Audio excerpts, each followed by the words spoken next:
Hi, and welcome to another edition of Fireside Chat. It seems like it has been a hot minute since we have been here to talk to you. We hope that you have all had a wonderful summer.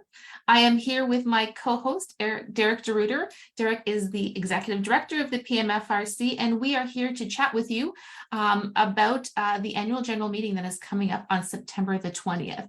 This is something that we do every year. It is an opportunity for us to talk about the year past and what's coming up. But before we talk about the AGM itself, Derek, do you want to talk about what's going on at the PMFRC in general? Yeah, for sure. So as always, we've got quite a few things going on. A couple highlights that we're doing or that we've got right now. So our youth volunteer program is starting back up. So now that the school year is back in the swing and the kids are back in school, we're starting that back up as of September 11th. So what it is it's a group that gets together of youth aged 14 to 18 that maybe are looking for their volunteer hours and want to join us. We do it at the Southside Community Center from 3 to 5 o'clock on specific nights. So typically our volunteer coordinator, Sarah Gunter, handles that. So if anybody out there is interested and wants to be part of that, please reach out to her for any information or more information on it. We have our ongoing mental health walk-in clinic. So that is actually tonight from 4 to 7. And that one tonight is at the Family Wellness Centre. So here on the north side of the base. We do this, as we've said before, on the first and third Wednesday of each month. And we try to rotate between the south side and the north side locations so that we have one at both sides. So again, tonight's 4 to 7, and that's on the north side at the Family Wellness Centre.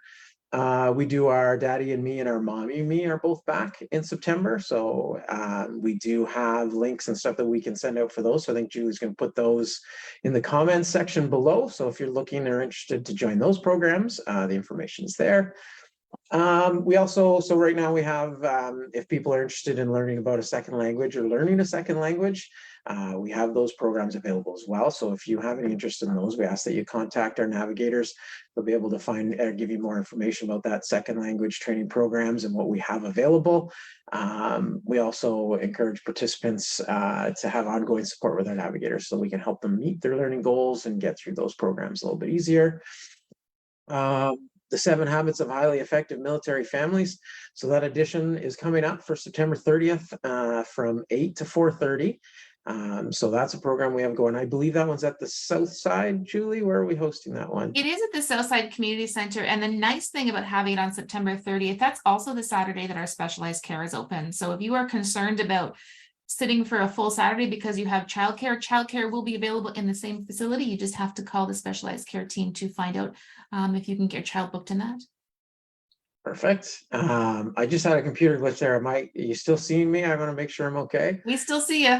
Okay, my computer's kind of flicking on me. So the last one I want to bring up is anything about deployment. Sorry. So if your family's dealing with deployment, or if you have any of the concerns about that, please reach out to our duty navigator. So what that is we have a duty navigator on site each day that is available there for those, drop-in calls, walk-in people, so that we always have somebody available. They are at, I believe, the south side from Friday 8 to 4. You can reach out to them by phone or email as well. I think Julie's going to put some links below for that as well.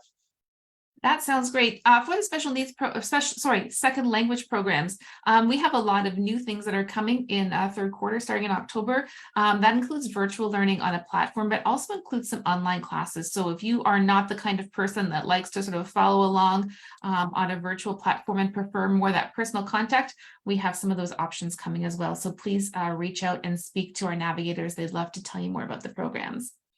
And as Derek said, I'll put links and contact information below so you can follow up on all of that.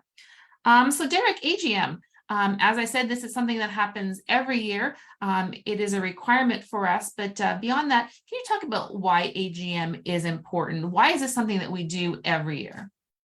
For sure. It's, like you said, it's something we have annually, but it's also basically to try to share information and be transparent, right, with our members, with the public, with our community. So what we do in this AGM, or why it's so important, is because it gives us the ability to look back on what we've accomplished for the year, right?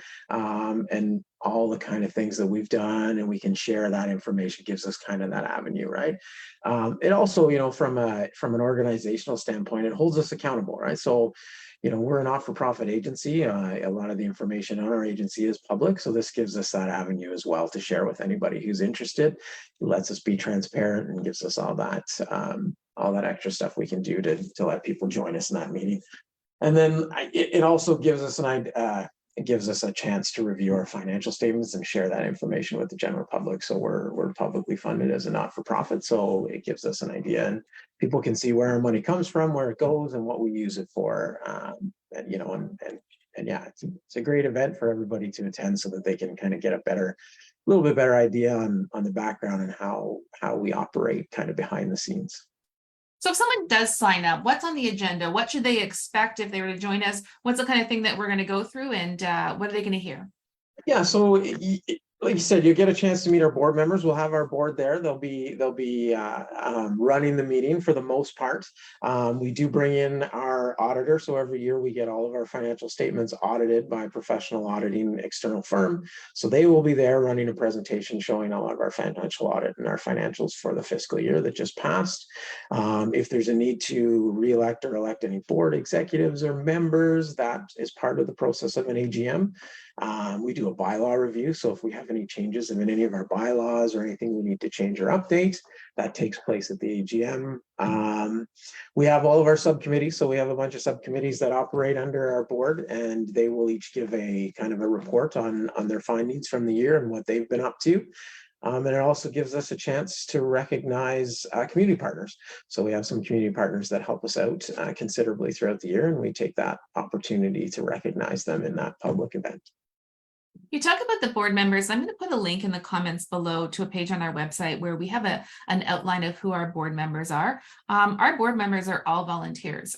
These are members of the community. These are military family members who volunteer their time to really provide that oversight in the strategic direction for the PMFRC, and they invest a lot of hours and have a lot of passion for the work that we do, and all of them would really appreciate that feedback and that insight. One of the things that we're really open to, as Derek talked about, is that transparency and hearing from the community about what are the things that you want to see, and this is your opportunity to do that. Derek, you talked about electing the board, electing the AGM. There's presumably other things that we want to vote on in terms of the budget for next year, accepting financial statements.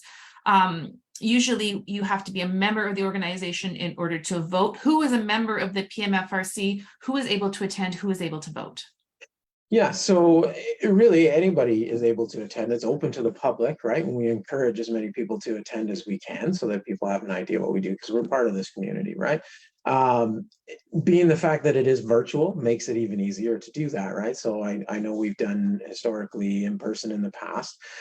We've done both in virtual, and virtual seems to be a little bit more convenient, a little bit easier for people to attend. So that's the route we're going again this year, so that we can do that. When it comes to voting and voting members, yeah, there is a few stipulations on what you have to be able to vote. You have to be over 18, right? So you've got to be a legal adult. You have to be a military family member, because we are the Military Family Resource Centre, and then you have to be in good standing with the military, right? So it's pretty straightforward from that part. But again, it means that anybody can attend. It is open to the public. It's not a private event, so we encourage everybody to come. Everybody can attend, but you do have to register in advance. And the reason we have folks register is just so we can send you the link.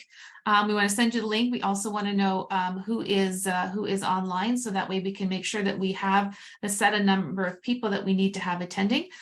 It's called a quorum, and it's something that is legally required for these meetings. So we do ask for some very preliminary information, but it's mostly so we can send you the link and have you join in. I'm going to put that link below in the comment section. I would encourage you to click on it, register, get the link, and then just join us. It's usually about an hour-long meeting. It's a great opportunity to sort of hear what's happening in the community, what's happening in the military community, and what's happening with military families. We know that families are busy. September is a crazy time for a lot of us with back to school and all the other activities, but it is something, as Derek said, that you can do from your home. And it's a great opportunity to find out what's happening with the PMFRC. Last year we've done, and also what's to come, and to share your opinions. I'm going to share the link for the comment and feedback section. Those go directly to Derek. And I know that he is always open to hearing from family members, to hearing from clients. What is it that you'd like to see? What is it that the barriers that you're facing, and how do we help you with those types of things? Any last words before we end up, Derek? No, I just, like I said, and I've said already, is I encourage everybody to attend, just like you said, to get a kind of an idea of what we do, how we operate behind the scenes, right? A lot of people will see us out in the community and see what we do or come see us, but the behind the scenes part of the board and how that operates and how those decisions are made is sometimes interesting. It gets a good experience for somebody trying to, figure out how that all works in the professional world. Perfect. Thank you all for joining us. We look forward to seeing you all on September the 20th. In the meantime, if there's anything that you need, anything that you want to follow up, check that comment section below. If you're not sure who to contact, call any of the PMFRC numbers. As we always say, no door is the wrong door. Whoever you connect with would be more than happy to point you in the right direction and help you find the information you need. Have a great day.